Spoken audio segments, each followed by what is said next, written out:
Hello students, this is Gyanchand Sharma. All of you are cordially welcomed on my YouTube channel English with Gyanchand Sharma. First of all, I would like to thank all of you to the core of my heart for showing your deep interests in watching my videos on my YouTube channel persistently. In this session, we are going to discuss an important topic which is known as idiom. तो इस topic में आज हम एक important topic discuss करने जा रहे हैं जिसको ईडीएम के रूप में जाना जाता है। और ये एक ऐसा टॉपिक है, चाहे आप राजस्थान आरपीएससी में की बात करें, हम RJS, second grade teacher, first grade teacher, अपने टीजीटी, पीजीटी, राजस्थान एलडीसी के एग्ज़ाम, पटवार, ग्राम सेवक, एसएससी की बात करें तो steno, CGL, CHSL, MTS, NDA, air force, जितनी भी आपके जनरल कॉम्पिटिटिव एग्जामिनेशंस हैं, डीएसएसबी, उन सभी में ये काफ़ी important, it plays a crucial role in most of the competitive exams. And in this session we would also talk about what type of questions are put in various competitive exams based on idioms. So here let's explore some important idioms that are 25 in numbering today, especially in this session. So here we shall look at some given important idioms. तो यहाँ पर हम देखेंगे हमारा first idiom है अ white elephant, एक सफ़ेद हाथी. तो एक्चुअल में इसका अर्थ ये नहीं होता है कि एक सफ़ेद हाथी, यानी ए मीन्स एक होता है, वाइट एडजेक्टिव है, वाइट मीन्स सफ़ेद. अब वैसे मैं इसका डायरेक्ट मीनिंग करता हूँ तो इसका अर्थ हो जाता है एक सफ़ेद हाथी, लेकिन इसका एक अलग ही अर्थ निकल के आता है कि यानी एक ऐसी वस्तु है आपके पास जो कि आपके लिए अनप्रॉफिटेबल है, ठीक है, आपके लिए वो कॉस्टली है और आपके लिए उसका कोई वैल्यू नहीं है, यानी टोटली वर्थलेस है. यानी आपके पास एक महंगी वस्तु है जिसकी आपके लिए कोई वैल्यू नहीं है. यानी मैं आपको एक एग्जाम्पल से समझा देता हूँ. Suppose you have a car whose colour is black, specially in petrol variant. कल्पना करो आपके पास एक कार है जिसका कलर ब्लैक है और विशेष रूप से वो पेट्रोल वेरिएंट में है, और your income falls between 10,000 and 15,000 rupees per month. और आपकी जो आय है वो कितने रुपीज में है, 10 से 15,000 के रूप में आपकी आय आती है. और आप एक कार रखते हो और उसका कलर कैसा है, ब्लैक कलर की कार है, वो भी पेट्रोल वेरिएंट में है. और आपको पता है, you are well acquainted, the prices of petrol are hiking in our country day by day. So in my opinion this car is a white elephant for you. तो मेरी राय में एक कार आपके लिए क्या है, एक सफ़ेद हाथी है. अब आप ये मत सोच जाना कि साहब मेरे जो ब्लैक कार है उसको आपने सफ़ेद हाथी क्यों कह दिया. मैं इडियोमेटिकली आपसे एक्सप्रेशन में बात कर रहा हूँ कि ये जो कार है, यानी in my opinion this car is a white elephant for you. ये कार तुम्हारे लिए एक सफ़ेद हाथी है. यानी कहने का मतलब है कि ये कार तुम्हारे लिए महंगी भी है, अलाभकारी है, अनप्रॉफिटेबल है, यानी आपके लिए यूजलेस है, क्योंकि आपकी 10 से 15,000 के बीच में इनकम है और पेट्रोल की कीमतें आसमान पर है. ठीक है, तो मैंने कहा अ वाइट एलिफेंट, एक सफ़ेद हाथी. तो इसका अर्थ आप समझ जाएंगे अ यूजलेस. यूजलेस का मतलब होता है बेकार. अ यूजलेस थिंग, एक बेकार की वस्तु या पजेशन है आपके पास. पजेशन का मतलब कोई चीज, संपत्ति है आपके पास जो आपके लिए यूजलेस है. या आप ये भी कह सकते हो एन अनप्रॉफिटेबल, एक अलाभकारी वस्तु आपके पास, पजेशन है या थिंग है, यानी कि आप कोई ऐसी चीज, ऐसी वस्तु पजेज करते हो जो कि which is completely unprofitable for you. अब मैंने कहा अब वर्दलेस. वर्दलेस का मतलब एक ऐसी वस्तु जिसका आपके लिए कोई मूल्यवान नहीं है. एन एक्स्ट्रावेगेंट, एक्स्ट्रावेगेंट का मतलब होता है फिजूल खर्च. फिजूल खर्च यानी वेस्टफुल, अनावश्यक खर्च वाली वस्तु. ठीक है. अ कॉस्टली, एक महंगी, बट यूजलेस थिंग, एक ऐसी वस्तु है जो आपके पास कॉस्टली भी है लेकिन आपके लिए उसकी कोई वैल्यू नहीं है, इंपॉर्टेंस नहीं है. यानी कहने का मतलब है कि इसका एक्चुअल अर्थ ये हो गया कि अ कॉस्टली बट एक महंगी परंतु, एन अनप्रॉफिटेबल परंतु बिना लाभ की,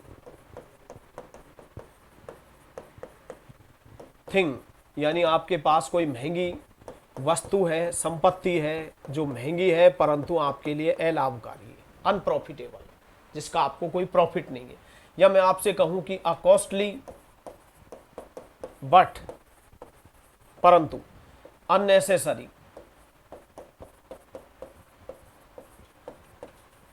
थिंग, या ऑब्लिक में आप क्या लिख लेंगे, पजेशन, यानी एक ऐसी वस्तु जो आपके लिए महंगी भी है बट एन अनप्रॉफिटेबल थिंग, परंतु आपके लिए अलाभकारी है, अलाभकारी वस्तु है। अ कॉस्टली एक महंगी है परंतु आपके लिए अननेसेसरी है, अनावश्यक खर्च वाली वस्तु है। या आपके पास मैं यूं भी कह सकता हूं एन एक्स्ट्रावेगेंट थिंग, एक फिजूल खर्च वाली वस्तु, वही क्या कहलाती है, व्हाइट एलिफेंट कहलाती है। ठीक है, हम इसको एग्जाम्पल से भी देख सकते हैं। ठीक है, मैंने कहा कि Ravi works in a company, Ravi एक कंपनी में काम करता है, एज के रूप में, एज अ टाइपिस्ट, रवि एक कंपनी में टाइपिस्ट के रूप में काम करता है। ठीक है, हिज इनकम, उसकी जो आय, his income falls between 10 and 15,000 rupees per month. अब देखिए इस वाक्य का अर्थ समझें आप। Ravi works in a company, Ravi एक कंपनी में काम करता है, एज अ टाइपिस्ट, एक टाइपिस्ट के रूप में। His income falls between 10 and 15,000 rupees per month, और उसकी जो आय है वो कितनी पड़ती है, 10 से 15,000 के बीच में आती है पर हर महीने। ठीक है, मैंने आगे लिखा he has a black car, वह एक काले रंग की कार रखता है, इन पेट्रोल वर्जन या इन पेट्रोल वेरिएंट, वेरिएंट या वर्सन, यानी वो पेट्रोल वर्सन में सॉरी वेरिएंट में एक ब्लैक रंग की कार रखता है। He has a black car in petrol.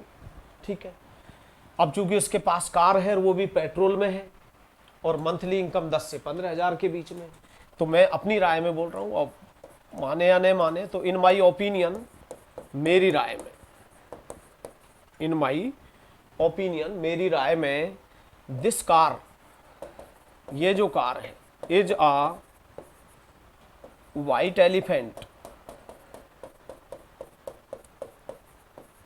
For him, मेरी राय में ये कार उसके लिए एक अनावश्यक खर्च वाली वस्तु, यानी महंगी भी है और अनावश्यक खर्च वाली वस्तु भी है। तो ऐसी कोई भी थिंग, देखिए मैंने अर्थ तो इसका एक ही होता है, लेकिन काफी बार अपन क्या है रट लेते हैं, एग्जाम में हमें प्रॉब्लम हो जाती है। जब ईडीएम पूछा जाता है तो हम जनरली आंसर नहीं दे पाते।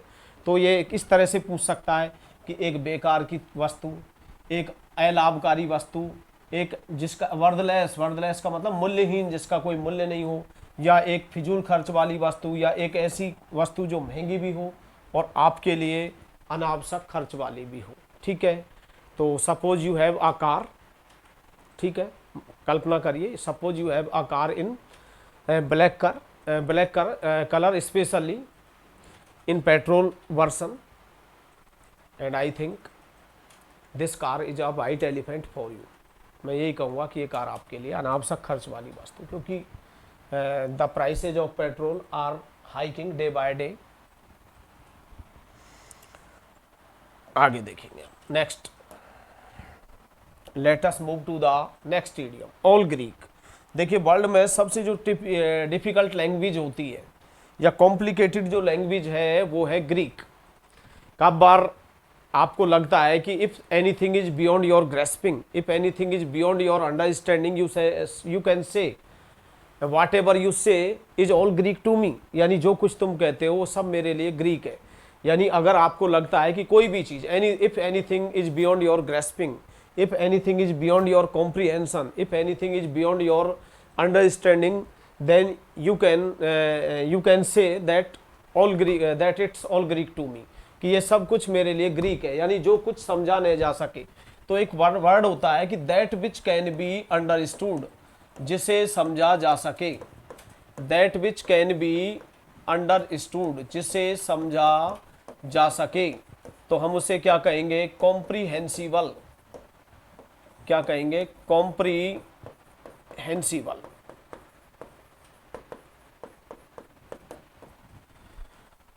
जिसे समझा जा सके। और मैंने कहा कि that which can not B, that which can not B passive voice में, पैसिव वॉइस में थर्ड फॉर्म आती है, that which can not be understood, जिसे समझा नहीं जा सके। तो इसमें क्या लगा देंगे हम, प्रीफिक्स के रूप में इन लगा दो, इनकॉम्प्रीहेंसिबल। इनकॉम्प्रीहेंसिबल का मतलब है that is beyond your grasping, जो तुम्हारी समझ से परे है। ठीक है, तो मैंने कहा कि जिसे समझा ना जा सके तो वो इनकॉम्प्रीहेंसिबल हो गया। That which can not be understood या something that you do not understand, यानी कोई भी चीज जिसे आप नहीं समझते हैं, वो क्या कहलाती है, ऑल ग्रीक।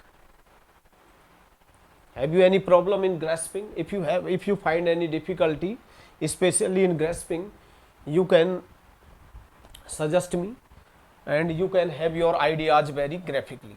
ठीक है, तो ऑल ग्रीक का मतलब है that is beyond your grasping, that is beyond your understanding, that is completely incomprehensible to you. अब मैंने आपको एक वाक्य से भी क्लियर कर लेते हैं हम लोग, लेट्स। तो देखिए, मैंने कहा कि वाट एवर यू से, जो कुछ तुम कहते हो, is all Greek to me, वो मेरे लिए ग्रीक है। ऑल ग्रीक टू मी यानी मेरी समझ से परे है। इसको अंडरलाइन कर दिया जाएगा, सीजीएल में आप पूछा जा चुका है काफी बार। तो या तो इनकॉम्प्रीहेंसिबल दे देगा या दे देगा आपको कि something that you do not understand, कोई भी चीज जिसे आप नहीं समझते हैं वो क्या कहलाता है, ऑल ग्रीक। ठीक है, late us move the next idiom, a close fisted person. आपने ऐसे व्यक्ति बहुत देखे होंगे, चमड़ी जाए पर दमड़ी न जाए। ठीक है, तो इसे हम क्या बोलेंगे, आ क्लोज फिस्टेड पर्सन, यानी एक कंजूस व्यक्ति। क्या होता है, कंजूस व्यक्ति। अब मेरी बात समझेंगे आप, एक्चुअल में दो वर्ड होते हैं, एक तो माइजर होता है, अ माइजर। ठीक है, तो अ माइजर तो नाउन होती है, माइजर का मतलब होता है कंजूस। एक एडजेक्टिव वर्ड होता है, जो एडजेक्टिव होता है उसका यूज हम हमेशा नाउन से पहले करते हैं। जैसे मैंने कहा अ नोटोरियस क्रिमिनल, एक कुख्यात अपराधी, अ डेंजरस एनिमल, एक खतरनाक जानवर। तो अगर मैं यहां पर माइजरली यूज करूंगा तो माइजरली एडजेक्टिव है, तो मैं कहूंगा अ माइजरली पर्सन, एक कंजूस व्यक्ति। तो यहां पर जो माइजरली है वो क्या है, एडजेक्टिव है। क्या है, एडजेक्टिव। ऐसे ही मैंने कहा निगर्ड, निगर्ड तो होता है नाउन, निगर्ड मीन्स क्या होता है, कंजूस। लेकिन अगर मैं इसको कहूंगा अ निगर्डली, तो ये एडजेक्टिव है। अ निगर्डली पर्सन, एक कंजूस व्यक्ति। तो यहां पर निगर्डली क्या है, यहां पर ये एडजेक्टिव है। ठीक है, ऐसे ही मैंने कंजूस के लिए क्या कहा, स्टिंजी, ए निगर्डली पर्सन, अ माइजर, अ माइजरली पर्सन। पार्सिमोनियस, पार्सिमोनियस का मतलब कंजूस, अ निगर्ड, स्टिंजी। और पिंच पैनी, ये भी नाउन है, पिंच पैनी भी क्या होता है, नाउन। इन सब का मतलब क्या होता है, कंजूस। मैं इसको इस तरह से यूज भी कर सकता हूं सेंटेंस में कि माई फादर, या मैंने कहा कि please do not be so close fisted with me, कृपया मेरे साथ इतने क्लोज फिस्टेड मत होइए, यानी मेरे साथ इतने कंजूस मत होइए। क्लोज फिस्टेड का मतलब क्या हो गया, स्टिंजी। मैंने कहा you are so stingy with me, तुम मेरे साथ बहुत कंजूस हो। ठीक है, you should not be stingy, at least one, I am one of your bosom friends. तुम्हें मेरे साथ कंजूस नहीं होना चाहिए, आखिरकार मैं तुम्हारा घनिष्ठ मित्र हूँ। आपने कहा my father is so parsimonious, मेरे पिताजी इतने कंजूस हैं। अब आपको पता है कि जो व्यक्ति कंजूस होता है वो कभी भी उदार नहीं हो सकता, तो इसको हम अनलिबरल भी कह सकते हैं। लिबरल तो इसका जस्ट अपोजिट होता है। कंजूस व्यक्ति कभी भी जेनरस नहीं हो सकता है, लिबरल नहीं हो सकता है। ठीक है, तो close fisted, a close fisted person का मतलब है एक कंजूस व्यक्ति। तो निगर्डली यहाँ पर क्या है, एडजेक्टिव। क्या है, एडजेक्टिव। माइजर नाउन है, कंजूस व्यक्ति ये एडजेक्टिव है, पार्सिमोनियस एडजेक्टिव है, निगर्ड यहाँ पर नाउन है, स्टिंजी क्या है आपके, एडजेक्टिव है, स्टिंजी का यूज कर सकते हैं अपन, और पिंच पैनी नाउन है। तो ये सभी का मतलब क्या होता है, एक कंजूस व्यक्ति, एक ऐसा व्यक्ति जो कि अनलिबरल है, जो कि उदार नहीं है। ठीक है, आप यूज कर सकते हैं please do not be so close fisted with me, यानी मेरे साथ इतने कंजूस मत बनिए। तो आप इस क्लोज फिस्टेड को सब्स्टिट्यूट कर सकते हैं। We have so many words for the given word कंजूस like miser, parsimonious, niggard, stingy, pinch penny. So it is quite facile to make you complete substitution here, and it largely depends on you what type of word you choose. Next चलते हैं हम fourth one पर। Let us move to the fourth one, at home.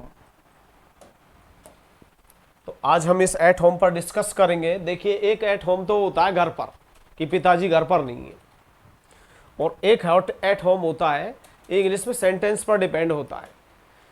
ठीक है, it largely depends on given sentence because English word is based on complete contextualisation. ठीक है, तो अंग्रेजी में हर वर्ड को हमें कॉन्टेक्स्ट के अनुसार पढ़ना चाहिए। फेयर मीन्स सुंदर भी होता है, फेयर मीन्स उचित भी होता है, फेयर मीन्स मेला भी होता है। ठीक है, I went to see fair with my uncle, मैं अपने चाचा के साथ मेला देखने गया। मैंने कहा कि सी इज अ फेयर गर्ल, तो ये थोड़ी ही मैं ये कहूँगा कि वह एक मेला लड़की है, यानी वह एक सुंदर लड़की है। तो डिपेंड सेंटेंस पे करता है। तो एक तो एट होम होता है घर वाला। मैंने कहा कि my father is not at home, मेरे पिताजी घर पर नहीं है। एक एट होम होता है आरामदायक, घर जैसा महसूस होना। मैंने कहा कि when ever I am in India, जब कभी मैं भारत में होता हूं तो आई फील एट होम, तो मुझे घर जैसा महसूस होता है, यानी मैं पूरी तरह से रिलैक्स्ड महसूस करता हूं। तो मैंने कहा कि when ever I am in India, जब कभी मैं भारत में होता हूं, यानी ये मेरा नेटिव कंट्री है। When ever I am in India I feel at home, यानी आप किसी के साथ आरामदायक, कंफर्टेबल, रिलैक्स्ड महसूस करें तो आप कह सकते हो कि I feel at home with Ravi, मैं रवि के साथ आराम महसूस करता हूं। तो इसका एट होम का मतलब है फील कंफर्टेबल या रिलैक्स्ड। ठीक है, एट होम। तो मैंने क्या कहा कि when ever I am in India, sorry इन और लिखना पड़ेगा, जब कभी मैं भारत में होता हूं, when ever I am in India I feel at home, तो मुझे घर जैसा महसूस होता है। ठीक है, नेक्स्ट क्वेश्चन पर मूव करते हैं, फिफ्थ पर। अ फेयर वेदर्ड फ्रेंड। देखिए, ऐसे मित्रों से बचिए। आजकल ऐसे ही मित्र होते हैं जो बुरे समय में, सच्चा मित्र वो होता है जो हमारे क्राइसिस में, विशेषकर जब इन द आवर ऑफ नीड, अच्छे समय के तो सभी मित्र होते हैं। तो इसका मतलब है आप फेयर वेदर्ड फ्रेंड। फेयर का मतलब है अच्छा, ये वेदर्ड है, यहाँ पर ये मिसप्रिंट है, वेदर की जगह आपको वेदर्ड कर लेना है, पास्ट पार्टिसिपल आएगी, तो फेयर वेदर्ड कर लें आप। ठीक है ना, sorry it happened so by mistake, so you can rectify here by writing weathered instead of weather. A fair weathered friend, एक ऐसा मित्र जो अच्छा मौसम है तो मित्र है, यानी कहने का मतलब है कि अच्छे समय में तो बहुत लोग मित्र होते हैं। सच्चा मित्र वही होता है जो हमारे मुसीबत में, विशेषकर ऐसे आवर में जब हमें उसकी ज़रूरत थी, वो काम आए। तो ज़्यादातर इस सेल्फिश वर्ल्ड में सेल्फिश फ्रेंड्स ही मिलते हैं, जब आपको उनकी आवश्यकता होती है, specially when you are confronting any difficulty, you are wading through any crunch, you are wading through any crisis of your life. यदि आप अपने जीवन के किसी संकट से गुजर रहे हो, किसी फिनेंशियल प्रॉब्लम से, जब आपको अपने मित्र की ज़रूरत थी और ऐसे समय में उसने आपका साथ छोड़ दिया, तो एक ऐसा मित्र, स्वार्थी मित्र जो होता है, वो फेयर वेदर्ड फ्रेंड कहलाता है। ठीक है, तो मैंने कहा कि ऐसे भी मैं कह सकता हूं कि अ फ्रेंड, एक मित्र हूं जो कि अबंडेंस यू, तुम्हें छोड़ देता हूं, इन द आवर ऑफ नीड, एक ऐसा मित्र जो कि तुम्हें जब आवश्यकता थी उस आवर में आपको उसने छोड़ दिया, तो वो क्या कहलाएगा? एक स्वार्थी मित्र। तो देखिए, अब फेयर वेदर्ड फ्रेंड के लिए हम क्या लिख सकते हैं? एक स्वार्थी मित्र, a selfish friend. A friend, एक मित्र हूं जो कि, मैं आपको फ्रेजल वर्ब में पढ़ाऊंगा, टर्न आउट, आप किसी को सज्जन माने और वो दुर्जन सिंह निकल आए, तो टर्न आउट कहलाता है। मैंने कहा कि मेरा जो मित्र बेस्ट फ्रेंड है वो turn out to be selfish, वो क्या निकल आया है? तो टर्न आउट एज या टू बी, कोई भी व्यक्ति, एक ऐसा मित्र जो कि स्वार्थी निकल आता हो, इन द आवर ऑफ नीड, ऐसे क्षण में, यानी कौन से क्षण में? जब आपको उसकी आवश्यकता थी। एक डिजर्ट शब्द है एक्चुअल में, डिजर्ट का मतलब रेगिस्तान भी होता है, डिजर्ट वर्ब भी होती है। यदि कोई व्यक्ति आपको हेल्पलेसली छोड़ देता है तो उसको हम अंग्रेजी में डिजर्ट बोलते हैं। मैंने कहा कि अ फ्रेंड, एक मित्र, अ फ्रेंड एक मित्र, हु मीन्स जो कि, ठीक है, तो डिजर्ट का मतलब है कि किसी को, टू लीव समवन हेल्पलेसली, तो अ फ्रेंड हु लीव्स यू, एक ऐसा मित्र जो कि तुम्हें हेल्पलेसली, असहाय छोड़ देता हो, तो उसे क्या कहेंगे? अ fair weathered friend. So I would suggest you don't waste your precious time in the company of idle fellows, especially in the company of those friends who boast that they are your intimate friends. आप कभी भी उन मित्रों पर never rely on, कभी भरोसा मत करिए जो आपको ये दावा करते हैं कि वो आपके घनिष्ठ मित्र हैं। इसलिए अपना कीमती समय पढ़ाई में, लाइफ बनाने में, लाइफ मेकिंग में करें आप। तो कहने का मतलब है कि ऐसा मित्र जो कि आपको डिजर्ट्स कर देता हो, डिजर्ट्स का मतलब है टू लीव समवन हेल्पलेसली, किसी को ऐसा है छोड़ देना, वही क्या कहलाता है? डिजर्ट कहलाता है। आपने कोई पालतू कुत्ता है जिसको बहुत अच्छे से रखा है, पेट एनिमल के रूप में रखा है, और लास्ट में आप उसको एक कबर्ट पुलिया के नीचे छोड़ा है, तो बेचारे को आपने डिजर्टेड कर दिया है। ठीक है, किसी को ऐसा छोड़ देना, विशेषकर ऐसे समय में जब आपकी उसे आवश्यकता थी। तो आप इसका यूज भी कर सकते हैं कि एक स्वार्थी मित्र, a friend who turns out to be selfish in the hour of need, एक ऐसा मित्र जो कि कैसे संकट में, उस क्षण में, जिस क्षण में आपको उसकी आवश्यकता थी, वो स्वार्थी निकल आया। A friend who deserts you, एक ऐसा मित्र जो कि who abandons you, who leaves you helplessly, ठीक है, जो कि who leaves you in the lurch, जो कि आपको बीच मझधार में छोड़ देता है। तो आप ये कह सकते हो, अ friend who abandons you in the hour of need, एक ऐसा मित्र जो कि अबंडन में होता है छोड़ देना, या अ friend who leaves you helplessly, एक ऐसा मित्र जो कि आपको असहाय छोड़ देता है, वो क्या कहलाता है? अ फेयर वेदर्ड फ्रेंड। आप इसका सेंटेंस में यूज भी कर सकते हैं। मैंने कहा कि never rely on, never rely on fair weathered friends, कभी स्वार्थी मित्रों का भरोसा मत करिए। रिलाई ऑन का मतलब भरोसा करना, निर्भर रहना। कभी स्वार्थी मित्रों का भरोसा मत करिए, कभी उन पर निर्भर मत रहिए। तो रिलाई के बाद कौन सा प्रेपोजिशन आता है? ऑन। रिलाई ऑन मीन्स भरोसा करना, निर्भर रहना, डिपेंड, कास्ट ऑन। क्लियर? यहां तक 6 नंबर के ईडियम को हम डिस्कस करते हैं। यहां ध्यान देंगे, देखिए, अ मैन ऑफ लेटर्स,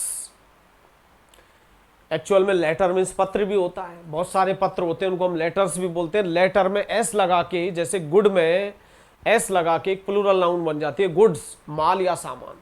स्वीट में एस लगा करके एक नया वर्ड बन जाता है स्वीट्स, मिठाइयाँ, बहुवचन नहीं है इसका। लेटर में एस लगाने पर साहित्य हो जाता है इसका। तो अ मैन ऑफ लेटर्स, एक साहित्य वाला व्यक्ति, कहने का मतलब है एक विद्वान व्यक्ति। कैसा व्यक्ति? एक विद्वान व्यक्ति। तो एक तो आप विद्वान व्यक्ति को कह सकते हो लेटर्ड। एक पास्ट पार्टिसिपल होती है, आपको मैं बेसिक जनरल इंग्लिश में पढ़ाऊंगा। मैंने कहा कि मैं शिक्षित हूं, आई एम एजुकेटेड, तो यहां पर एजुकेटेड क्या है? Past participle. I am annoyed, मैं नाराज हूं, एट योर बिहेवियर, तुम्हारे व्यवहार से। एनॉयड क्या है? Past participle. I am suffered from cold, मैं ठंड से पीड़ित हूं, तो यहां पर सफर्ड क्या है? Past participle. तो पास्ट पार्टिसिपल का मैं आपको यूज पढ़ाऊंगा आगे चल के। एडजेक्टिव का काम करती है एक तरह से। मैंने कहा आई am not lettered like you, मैं तुम्हारे जैसा विद्वान नहीं हूं। तो लेटर्ड मीन्स भी क्या होता है? विद्वान। अब विद्वान व्यक्ति को हम बोलते हैं अ लर्न्ड मैन। लर्न्ड यहाँ पास्ट पार्टिसिपल हो गया, और पास्ट पार्टिसिपल भी किसका काम करता है? एडजेक्टिव का। लर्न्ड मीन्स विद्वान। अब देखो, एक तो नाउन होती है स्कॉलर। स्कॉलर मीन्स भी क्या होता है? विद्वान। तो ये तो है नाउन, लेकिन अगर मैं स्कॉलरली लिखूंगा तो ये एडजेक्टिव है, इसके बाद नाउन आएगी, तो मैं क्या कहूंगा? अ स्कॉलरली पर्सन। ठीक है, एक विद्वान व्यक्ति। अब विद्वान व्यक्ति को ही हम इंग्लिश में क्या बोलते हैं? Erudite. I am not erudite like you, मैं तुम्हारे जैसा विद्वान नहीं हूं। हाई ब्रो बहुत बार आता है सिनोनिम्स में। हाई ब्रो का मतलब भी क्या होता है? विद्वान व्यक्ति। ठीक है, तो अ man of letters, a man of letters का मतलब है कि एक बौद्धिक व्यक्ति, ज्ञानी व्यक्ति, पांडित्य व्यक्ति। तो लेटर्ड हो गया, अ लर्न्ड मैन हो गया, अ स्कॉलर हो गया, या अ स्कॉलरली पर्सन हो गया, इरूडाइट हो गया, हाईब्रो हो गया। ठीक है, अ लिटरेरी पर्सन हो गया, एन इंटेलेक्चुअल। इंटेलेक्चुअल का मतलब ज्ञानी या बौद्धिक व्यक्ति, इंटेलेक्चुअल। अकेडमिक पर्सन, वही एक ज्ञानी व्यक्ति, पढ़ा लिखा व्यक्ति, विद्वान व्यक्ति। तो ये सारे वर्ड इसके लिए हो गए। इरूडाइट मीन्स विद्वान होता है, लर्न्ड मीन्स विद्वान होता है, स्कॉलरली मीन्स भी क्या होता है? विद्वान होता है। अब एक वर्ड होता है अपने, मैं आगे चल के पढ़ाऊंगा आपको, प्रोफिशिएंट। प्रोफिशिएंट का मतलब होता है निपुण, और इसके बाद इन प्रपोजिशन आता है। अडेप्ट मीन्स भी निपुण होता है, अडेप्ट या अडेप्ट, इनके बाद जनरली हम एट का प्रयोग करते हैं। ठीक है, जो व्यक्ति निपुण होता है उसको हम स्किलफुल बोलते हैं। मैं आपको स्पेलिंग मिस्टेक के नियम में भी पढ़ाऊंगा कि जब भी हम किसी वर्ड को बीच में जैसे भी कहीं कंबाइन करते हैं, और फुल में विशेषकर ब्यूटीफुल, तो एक एल कम हो जाता है, बाद में आएगा। स्किल की स्पेलिंग वैसे तो क्या होती है? SKILL, और फुल की क्या होती है? FUL। लेकिन फुल जब भी जुड़ता है तो एक एल हमेशा कम होता है, लेकिन यहाँ पर स्किल में भी एक एल कम होगा। आप L2 याद रख लेंगे। स्किलफुल का मतलब भी क्या होता है? निपुण। टैलेंटेड, टैलेंटेड का मतलब भी क्या होता है? निपुण हो जाता है, एक्सपर्ट बोल सकते हैं हम इसको। और आगे चल के मैं आपको एक इडियम पढ़ाऊंगा, अ पास्ट मास्टर, निपुण व्यक्ति, अ पास्ट मास्टर। ठीक है, और भी बहुत सारे वर्ड है। एड्रोइट हो गया निपुण के लिए, डेक्स्ट्रस हो गया, वर्चुओसो हो गया। सिनोनिम्स में बात करेंगे, वर्चुओसो, इन सब का मतलब क्या होता है? निपुण होता है। तो if you are proficient in any literary art, then I would like to call you a man of letters. यदि आप किसी भी लिटरेरी, साहित्यिक कला में क्या है? प्रोफिशिएंट है, निपुण है, अडेप्ट है, डेप्ट है, टैलेंटेड है, अ पास्ट मास्टर है, तो मैं आपको ये कहना पसंद करूंगा, अ मैन ऑफ लेटर्स। तो अ मैन ऑफ लेटर्स का मतलब क्या होता है? एक विद्वान व्यक्ति, a learned man, an erudite person, a scholarly man, proficient in literary art, a literary person, an intellectual person, an academic person. कोई सा भी वर्ड इस गिवन ईडियम के स्थान पर लिखा जा सकता है ऑप्शन में। तो इसलिए रटिए मत आप इंग्लिश को कि आपने एक वर्ड याद कर लिया, अ लर्न्ड मैन, और कल को ये दे दिया और ये दे दिया, तो फिर क्या करोगे?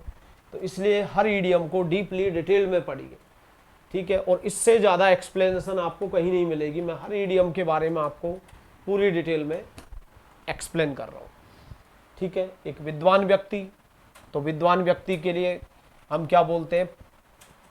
Proficient in literary art, lettered बोलते हैं, इरूडाइट बोलते हैं, हाईब्रो बोलते हैं।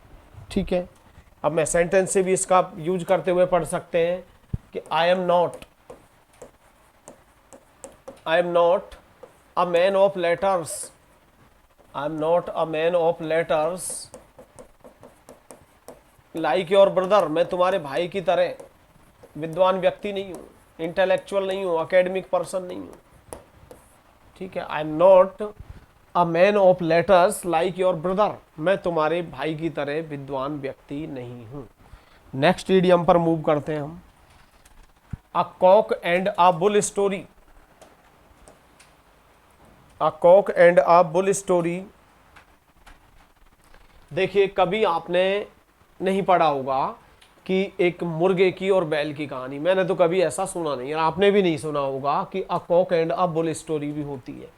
तो ये एक अविश्वसनीय बेतुकी कहानी जिसका कोई लेना देना ही नहीं, बिल्कुल अ फैंसीफुल काल्पनिक कहानी, बनावटी कहानी, बेतुकी कहानी, सेंसलेस रिडिकुलस स्टोरी, एक मनगढ़ंत कहानी। कैसी कहानी?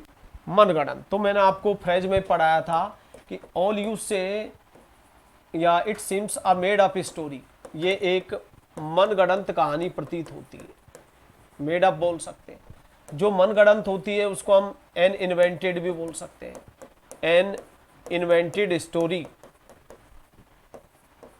इन्वेंटेड का मतलब जिसका आविष्कार किया गया। अब कोई कहानियों का आविष्कार थोड़ी होता है, इट मीन्स आपने उसको मनगढ़ंत किया है, इमेजिनरी है।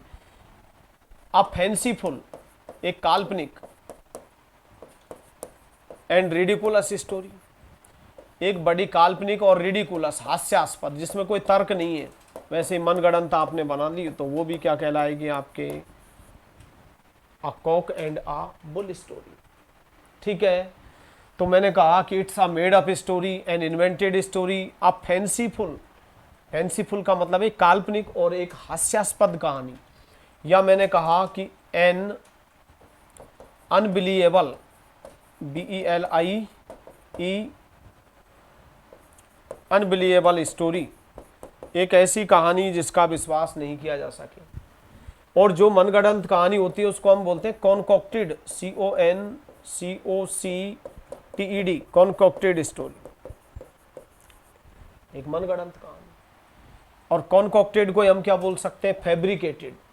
तो देखिए, एन अनबिलीवेबल स्टोरी एक ऐसी कहानी जिसका विश्वास नहीं किया जा सके। A made up story that one should not believe, एक ऐसी मनगढ़ंत कहानी जिस पर कोई विश्वास नहीं करे।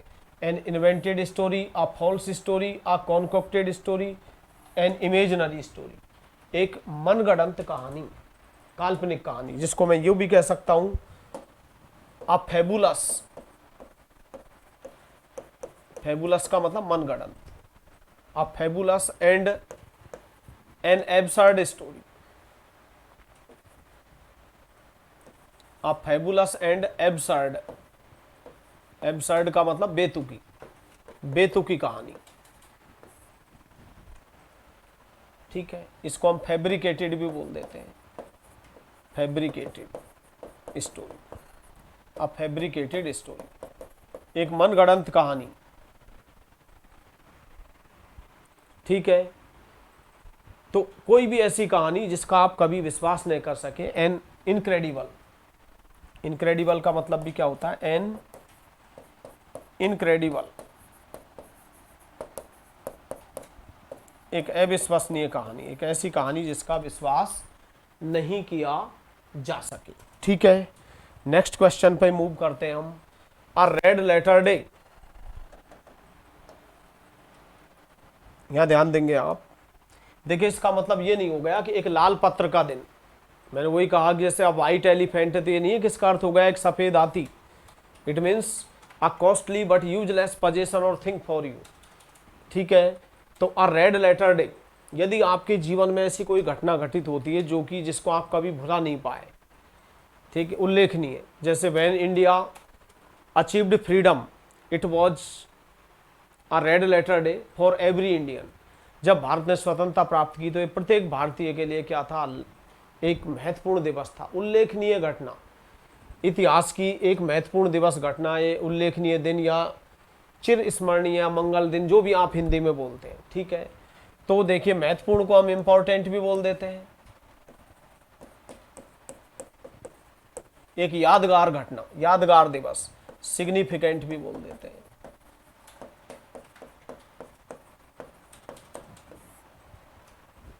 ठीक है, तो मैंने कहा कि एन इंपॉर्टेंट डे और इवेंट, कोई भी ऐसी घटना जो महत्वपूर्ण हो, या अ सिग्निफिकेंट डे, एक महत्वपूर्ण दिवस या घटना, या मेमोरेबल, मेमोरेबल का मतलब होता है यादगार, या रिमार्केबल, उल्लेखनीय, जिसका बार बार उल्लेख हो, जैसे 26 जनवरी है, इस दिन हमारा जो कॉन्स्टिट्यूशन है उसको अडॉप्टेड किया गया था, इसलिए इसको बार बार रिमार्केबल है, उल्लेखनीय दिन है, बार बार इसका उल्लेख होता है हर year, every year Republic Day is celebrated in our country.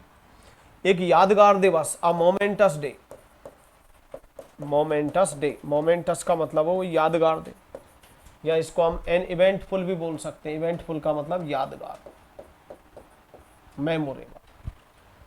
ठीक है,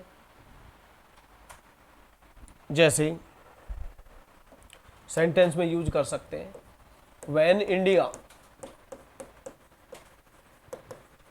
अचीव्ड या अटेंड फ्रीडम, जब भारत ने स्वतंत्रता प्राप्त की तो it was a red letter day,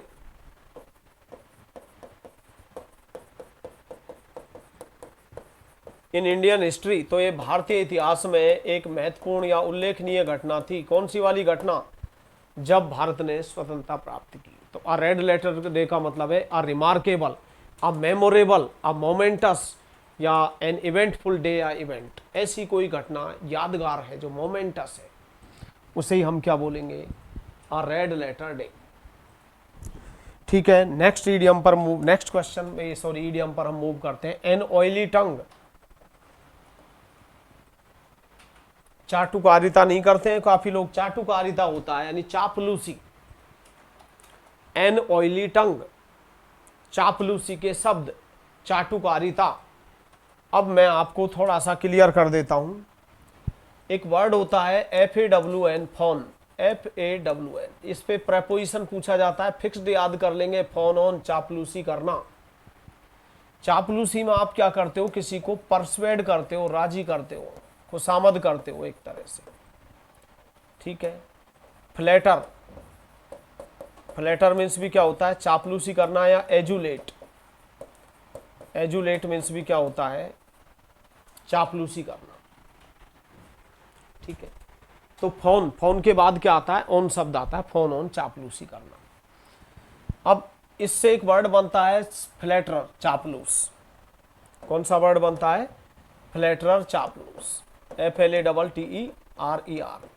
और इस पर एक सिनोनिम्स पूछा जाता रहता है, सिकोफेंट। सिकोफेंट मीन्स क्या होता है? चापलूस।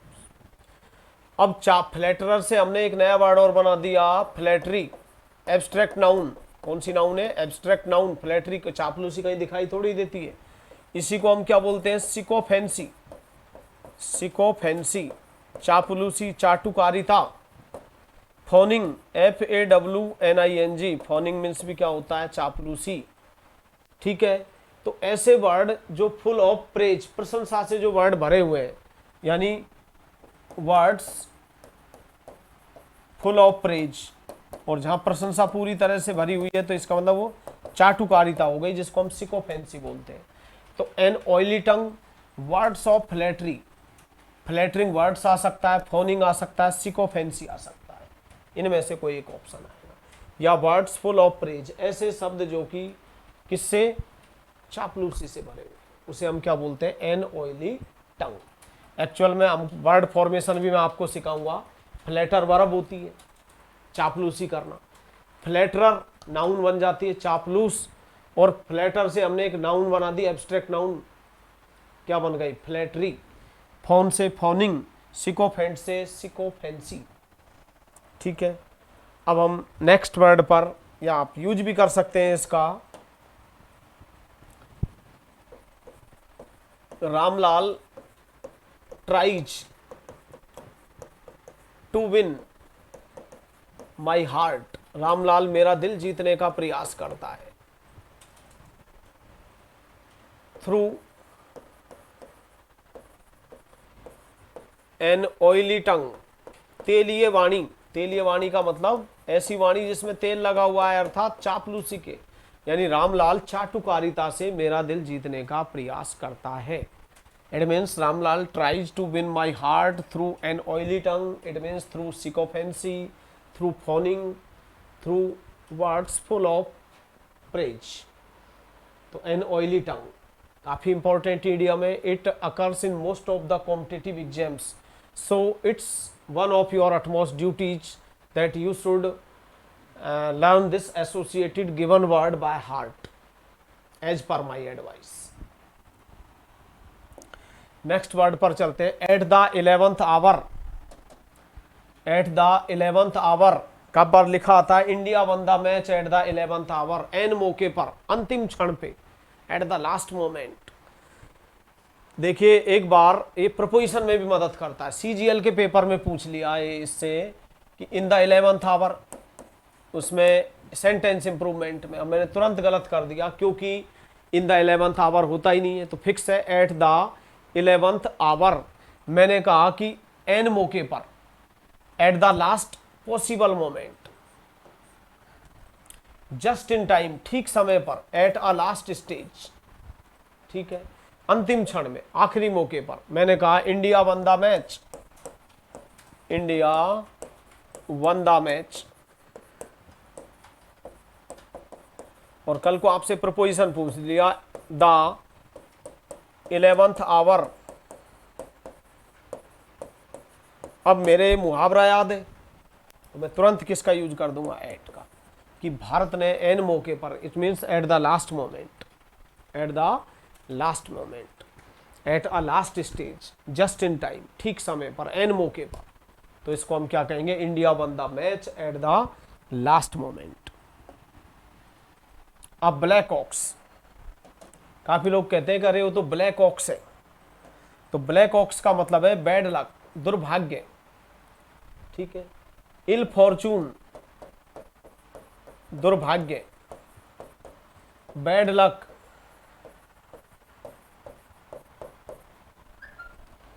यदि मिस फॉर्चून या बैड लक, या मैं ये भी कह सकता हूं if your life is बिसेट with, यदि तुम्हारा जीवन बिसेट है, बिसेट के बाद विद आता है, ट्रबल से या मिसफॉर्चून से भरा हुआ है, तो मैं यही कहूंगा कि you are wading through a black ox, ठीक है।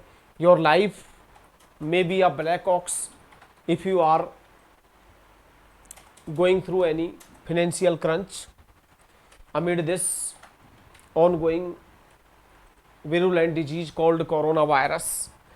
तो अब ब्लैक ऑक्स का मतलब क्या होता है? Bad luck, misfortune, beset with trouble और मिसफॉर्चून।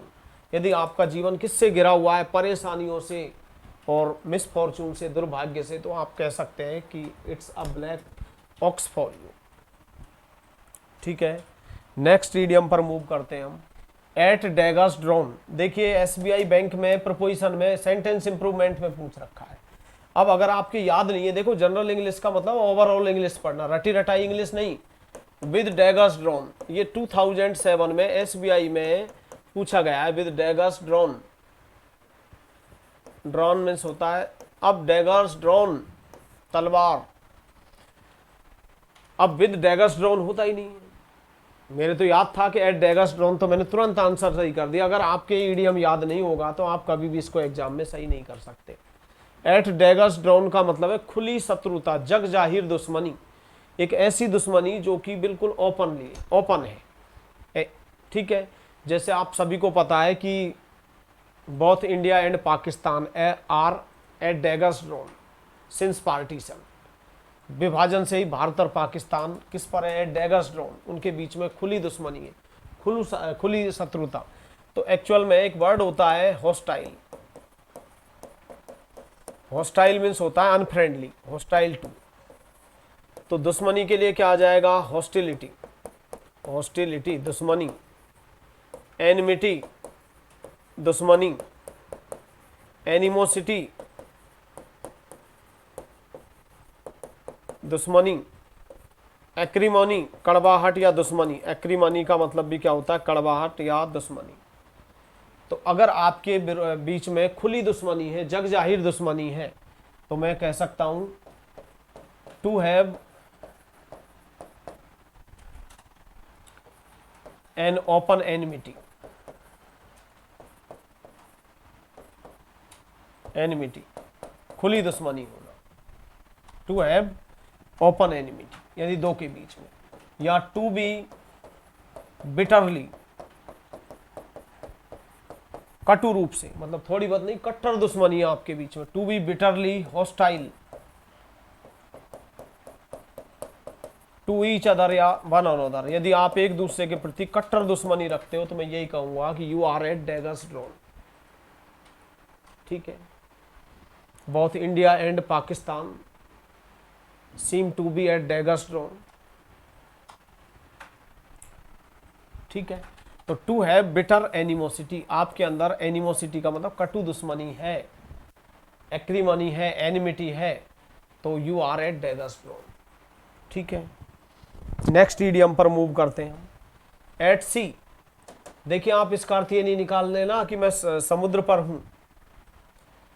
एट सी का मतलब है कि if you are completely puzzled, if you are completely perplexed, and if you are unable to decide where to go, what to do, what to say, यदि आप ये decide नहीं कर पा रहे हैं कि क्या करूं, कहां जाऊं, क्या कहूं, यानी आप पूरी तरह से कंफ्यूज्ड है, टोटली कंफ्यूज्ड है, पजल्ड है, परप्लेक्स्ड है, totally confused,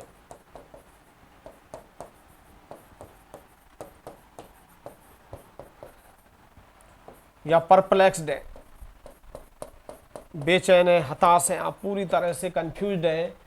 enable to decide, यदि आप ये डिसाइड नहीं कर पा रहे हैं, अनेबल टू डिसाइड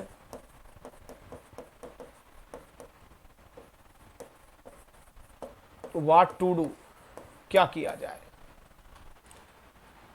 तो आप उलझन में होना, जैसे लॉस्ट एंड कंफ्यूज, आप कोई चीज में खो गए, कंफ्यूज हो गए, confuse and not knowing what to do, और आप ये नहीं जानते हो क्या किया जाए, यानी if you are totally confuse या परप्लेक्स्ड और puzzled, it means you are at सी।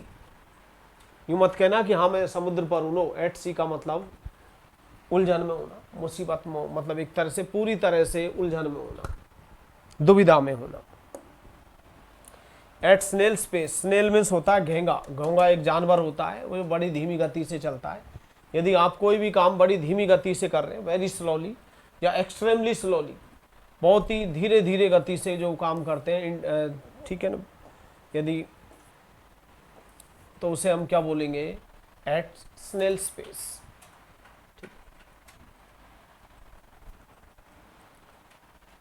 जैसे मैंने कहा कि my business is running, my business is running, मेरा व्यापार चल रहा है, एट आ स्नेल्स स्पेस, सॉरी, एट आ स्नेल स्पेस, स्पेस मीन्स होता है गति, ड्यू टू कोविड-19, मेरा जो बिजनेस है वो कोविड-19 के कारण बहुत धीमी गति से चल रहा है। यदि आप कोई भी लाइन में प्रोग्रेस कर रहे हो या आपका बिजनेस चल रहा हो और वो भी बहुत धीमी गति से, ठीक है, तो वो क्या कहलाएगा, at snail's pace. An eyewash, दिखावा, धोखा, बहानेबाजी। ठीक है, गवर्नमेंट ने बहुत सारी स्कीम्स की घोषणा की है, but I think all these seem to be an eyewash. ये सारी योजनाएं क्या है, एक दिखावा, छलावा, बहानेबाजी, तो इसको हम क्या बोलते हैं, डिसेप्शन। डिसेप्शन मीन्स क्या होता है, धोखा, फ्रॉड, और इसी को हम प्रीटेंस, प्रीटेंस का मतलब बहाना, ये सब क्या, आई बॉस, आई बॉस का मतलब दिखावा, धोखा, बहानेबाजी। एट द आउटसेट, देखिए यहां ध्यान देंगे, मैं बहुत बार बोलता हूं कि मैंने शुरुआत में ही कह दिया है। अब एक शब्द होता है कमेंस, COMMENC, कमेंस होता है प्रारंभ करना, बहुत अच्छी फ्रेजल वर्ब होती है इस पर, सेट इन, सेट इन का मतलब भी क्या होता है, प्रारंभ करना, कमेंस मीन्स भी क्या होता है, प्रारंभ करना, और बिगिन मीन्स भी क्या होता है, प्रारंभ, शुरुआत करना। जैसे मैंने कहा कि very soon, the winter is going to set in, बहुत जल्दी सर्दी आने वाली है, शुरू होने वाली है, सेट इन होने वाली है, स्टार्ट होने वाली है। ठीक है, इस कमेंस से हमने बोल दिया कमेंसमेंट, एक नाउन बना ली, कमेंसमेंट शुरुआत, जिसको हम क्या बोलते हैं, इंसेप्शन शुरुआत,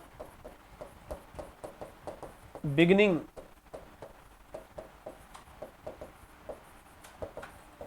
आउटसेट, इन सब का मतलब क्या होता है, शुरुआत। अब ये अंग्रेजी में फिक्स होता है कि I have told you at the outset, मैंने आपको शुरू में ही कह दिया है। अब ये नहीं आप इन द आउटसेट कर दे मैं के चक्कर में, फिक्स होता है एट द आउटसेट, शुरुआत में, eight the beginning, from the start, at the very beginning, बिल्कुल शुरुआत में कोई चीज को कह दिया है आपने। The prime minister has stated in his speech at the outset, प्रधानमंत्री ने अपने भाषण के ही शुरुआत में दृढ़ता से कह दिया है, जो भी एट द आउटसेट का मतलब शुरुआत। ठीक है, at the beginning, from the start, at the very beginning, बिल्कुल शुरुआत में। एट स्टेक,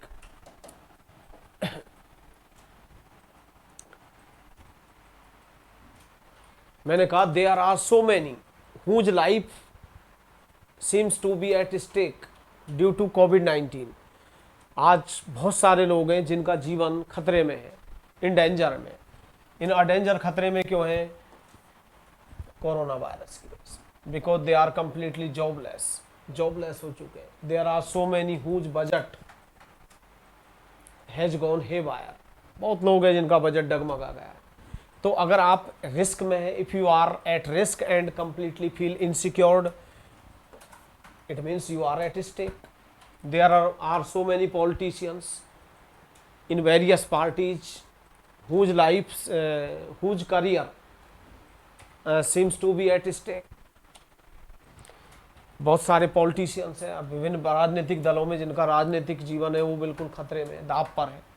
तो एट रिस्क एंड इनसिक्योर्ड, एक आगे चल के मैं फ्रेज भी पढ़ाऊंगा, हैंगिंग इन द बैलेंस, ये भी एक मुहावरा होता है। हैंगिंग इन द बैलेंस का मतलब भी एक तरह से आप क्या है, इनसिक्योर्ड है, एट रिस्क आप खतरे में है, डेंजर में। If you are in a danger it means you are at stake, sorry at stake, ये नहीं आएगा। Next, an eye for eye, अब आप आंख के बदले आंख दिखा रहे हो, एन आई फॉर आई यानी बदला लेना, प्रतिशोध लेना, जैसे को ऐसा। तो टू टेक रिवेंज, रिवेंज तो नाउन होती है, टू टेक रिवेंज ये तो नाउन होती है, और आगे चल के पढ़ाऊंगा इनके बाद प्रपोजिशन ऑन आता है, अवेंज के बाद भी ऑन प्रपोजिशन आता है। जैसे को तैसा, रिटेलिएट करना, टिट फॉर टैट, तो ये कहलाता है एन आई फॉर आई। ठीक है, नेक्स्ट पे टू सी आई टू आई। देखिए आई फॉर आई का मतलब तो क्या होता है, आप किसी से बदला ले रहे हो, रिटेलिएट कर रहे हो। यह है टू सी आई टू आई, यानी आप आंख से आंख मिला करके चल रहे हैं, तो आप सहमत हो रहे हैं। क्या हो रहे हैं आप, अग्री। यदि इफ़ यू अग्री समथिंग, यदि आप किसी से सहमत होते हैं, कनकर होते हैं, अवॉइड करते हो किसी को, ठीक है, तो ये क्या होता है, सहमत होना। और सहमत होने के लिए आई टू आई होता है। लेकिन अगर ये आई फॉर आई आ जाता है तो इसका मतलब क्या होता है, रिटेलिएट, बदला लेना, प्रतिशोध लेना। नेक्स्ट है अ ग्रीन हॉर्न। कहीं भी ग्रीन शब्द आ जाए तो अनुभवहीन के लिए आता है, जो टोटली नौसिखिया है, बिगिनर है, one who has started learning, जिसने अभी सीखना ही शुरू किया है, नौसिखिया। तो ऐसे व्यक्ति को हम बोलते हैं एन इनएक्सपीरियंस्ड पर्सन, एक अनुभवहीन व्यक्ति। कैलाऊ, CALLOW, जो इमेच्योर होता है, परिपक्व होता है, जिसको अभी अनुभव नहीं है। ठीक है, एन अनट्रेंड पर्सन, एक ऐसा व्यक्ति जो अनट्रेंड, अनुभवहीन है। नोविस का मतलब नौसिखिया, यूज बिगिनर, टायरो, नियोफाइट, इन सब का मतलब क्या होता है, नौसिखिया। तो ग्रीन हॉर्न ये काफी इंपॉर्टेंट है। If you are inexperienced, if you are learner, if you are untrained, then I would like to call you a greenhorn. तो मैं आपको ग्रीन हॉर्न कहूँगा, नियोफाइट कहूँगा, टायरो कहूँगा, यदि आप अभी नौसिखिए हैं, अभी जस्ट आपने सीखना शुरू किया है। ऑल थंब ये होता है कि एक अकुशल, गवार, पिछड़ा, मतलब आप कोई सी भी क्षेत्र में कोई भी काम किया, आप उसमें सफल ही नहीं हो पाए, यानी आप एक तरह से बिल्कुल अनाड़ी हो, फूअड़ हो, यानी एक तरह से अकुशल हो, अनस्किल्ड हो। क्या हो? अनस्किल्ड, यानी आप टैलेंटेड नहीं हो, ऑकवर्ड हो, आप पिछड़े हो, बिल्कुल अनाड़ी हो। क्या कहलाएगा? ऑकवर्ड, AWK, ऑकवर्ड, पिछड़ा, अनाड़ी। क्लमजी, ये उसी के लिए आता है। इनेप्ट, इनेप्ट, इनेप्ट का मतलब अकुशल, ठीक है। केयरलेस तो फिर भी इसके लिए आप इतना वर्ड नहीं ले सकते, तो क्लमजी या ऑकवर्ड या अनस्किल्ड या इनेप्ट ले सकते हैं, या आप क्या ले सकते हैं? मैलेड्रॉइट। मैलेड्रॉइट का मतलब भी क्या होता है? अकुशल, ऑलथम। ये अक्सर SSC में पूछा जाता है। यदि आप किसी भी स्किल में पिछड़े हुए हैं तो आई कहूँगा कि यू आर ऑलथम, कि तुम तो बिल्कुल अनाड़ी हो। अनाड़ी का मतलब जो किसी भी काम को बिगाड़ देता हो, जिसके पास स्किल नहीं है, जो कि अनस्किल्ड है, ऑकवर्ड है, क्लमजी है, इनेप्ट है, अकुशल है, मैलेड्रॉइट है, उस व्यक्ति के लिए हम ऑलथम बोलते हैं। 23 नंबर पे a wild goose chase. Goose means होता है बतख, और वाइल्ड का मतलब है अनियंत्रित, अनकंट्रोल्ड, और चेस मीन्स पीछा करना। अब आप एक ऐसे बतख का पीछा कर रहे हो जो अनियंत्रित है। जब बतख अनियंत्रित हो जाता है, अनकंट्रोल्ड हो जाता है, तो उसको टेम या कंट्रोल करना पूरी तरह से असंभव होता है। तो ये बेकार का प्रयत्न होता है, एक आपका मूर्खतापूर्ण प्रयास। तो अ फुलिश एंड फ्रूटफुल, ये मोस्ट इंपॉर्टेंट है, स्टेनो में अक्सर पूछा जाता है। अ वाइल्ड गूस चेस, यानी एक मूर्खतापूर्ण प्रयास, एक बेकार का प्रयास। A foolish and fruitless search, a useless enterprise, यानी आप एक ऐसा एंटरप्राइज, किसी उद्योग या किसी ऐसे अभियान या ऐसी तलाश को महत्व दे रहे हो जो यूजलेस है। और मैन होता है फुलिश, एक मूर्खतापूर्ण, एंड वेन, वेन का मतलब है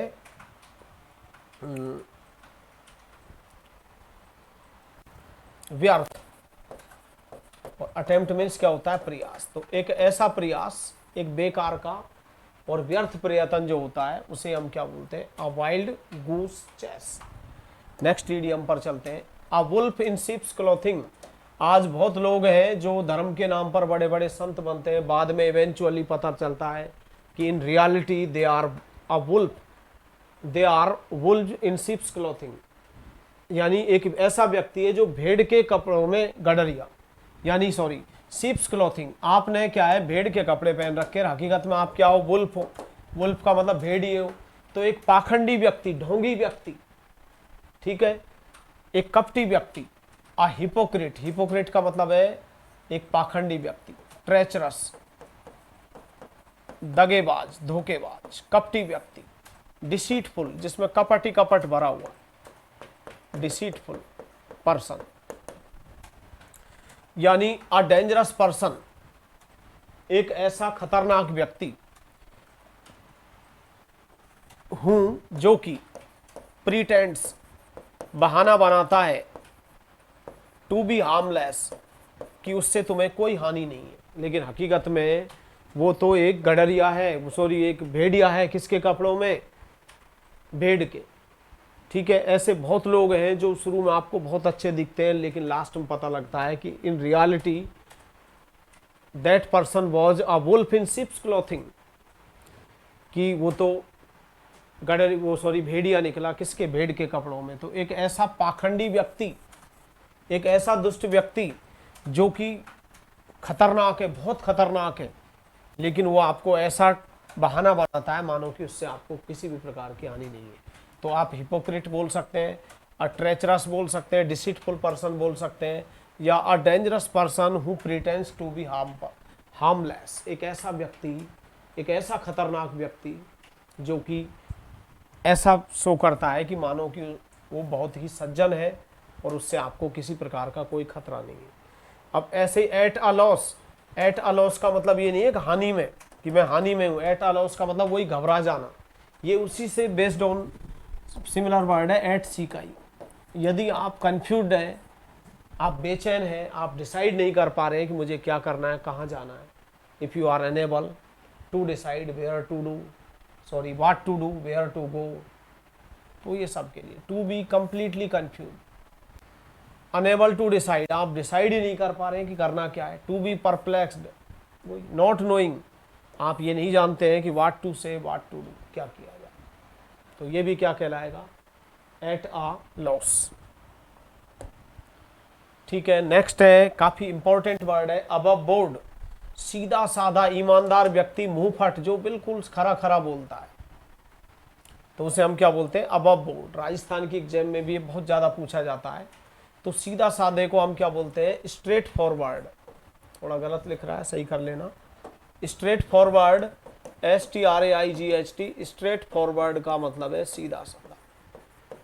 ऐसा व्यक्ति बड़ा शार्प होता है, ब्लंट होता है, मुंह फट होता है। ठीक है, शार्प होता है, ब्लंट होता है, स्ट्रेट फॉरवर्ड होता है। ठीक है, जस्ट एंड ऑनेस्ट, एक ऐसा व्यक्ति जो कि न्यायोचित भी है, मतलब न्याय वाली बात करता है, ईमानदार भी है। तो इसके लिए हम क्या कह सकते हैं, फोर्थ राइट। फोर्थ राइट का मतलब भी क्या होता है, साफ सुथरा, सीधा साधा। तो स्ट्रेट फॉरवर्ड, एक बिल्कुल साफ सुथरा, खरा खरा और ईमानदार। जस्ट एंड फेयर, जो व्यक्ति लीगल है, बिल्कुल कानून संगत है, ऑनेस्ट है, यानी वेरी क्लियर, बिल्कुल स्पष्ट है, विदाउट एनी सीक्रेट, बिना कोई रहस्य के। यानी कहने का मतलब है कि ऐसा व्यक्ति जो बिल्कुल स्ट्रेट फॉरवर्ड है, यानी कैंडिड है, खरा है। कैंडिड को हम क्या बोलते हैं, आउट स्पोकन भी बोलते हैं, खरा खरा बोलने वाला, सीधा कहने वाला व्यक्ति। मुंह फट व्यक्ति या जो बिल्कुल सीधा और ईमानदार है, उसे हम क्या बोलते हैं, above board. I like him, I appreciate him because he is above board. मैं उसको पसंद करता हूँ, मैं उसकी तारीफ करता हूँ, क्योंकि वह सीधा साधा और ईमानदार है, बिल्कुल मुंह फटे, खरी खरी बोलता है, आउट स्पोकन है। ठीक है, स्ट्रेट फॉरवर्ड है, साथ में ऑनेस्ट भी है। तो मैं in my opinion these given idioms will be quite prolific to you in keeping with various competitive exams. So you should learn all these idioms by heart. And if you are interested in watching my many more videos, then you should never forget to subscribe my YouTube channel. And again, I am obliged to you, I am obliged all of to you for watching my YouTube channel incessantly.